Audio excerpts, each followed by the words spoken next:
Ce lundi 16 septembre fut une journée particulière pour des centaines d'élèves monégasques.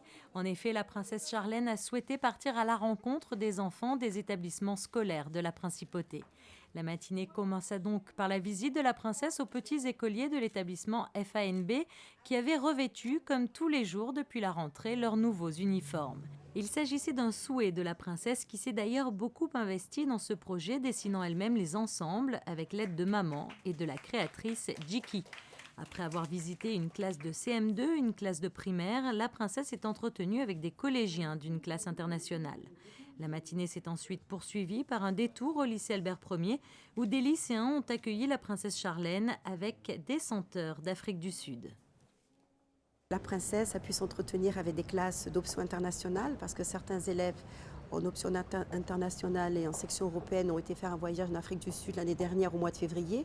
Donc elle a vu que le lycée s'investissait dans un domaine pédagogique, humanitaire. Et elle a été très sensible à cette démarche. C'est pour ça qu'elle voulait leur rendre hommage et voir le reportage qu'ils avaient fait. En effet, en février dernier, une classe de première s'est rendue dans le pays d'origine de la princesse. Un voyage humanitaire et pédagogique qui a beaucoup marqué les élèves. On s'est rendu dans différents centres, des écoles, des orphelinats, des librairies où on les aidait avec leurs devoirs. Quelques élèves ont eu la chance aussi d'aller dans un hôpital où ils ont pu voir aussi la réalité des choses et on a aussi amené beaucoup de cadeaux et de choses qui nous appartenaient, dont on n'avait plus forcément besoin, qu'on leur a offert et ils étaient très très heureux, toujours le sourire. Et c'était vraiment des moments de bonheur.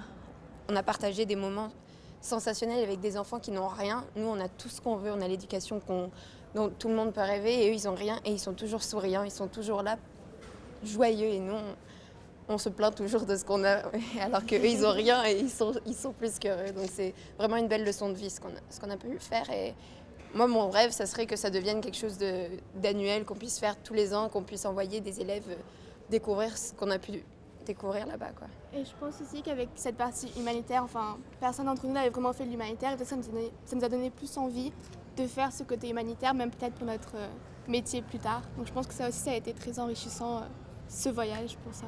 Ce qu'il y a de bien avec la princesse, c'est qu'elle est très naturelle et très spontanée. Ses remarques viennent du cœur.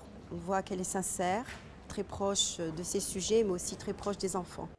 La princesse Charlène s'est ensuite rendue à l'école de Fontvieille où elle fut accueillie en chanson par les enfants.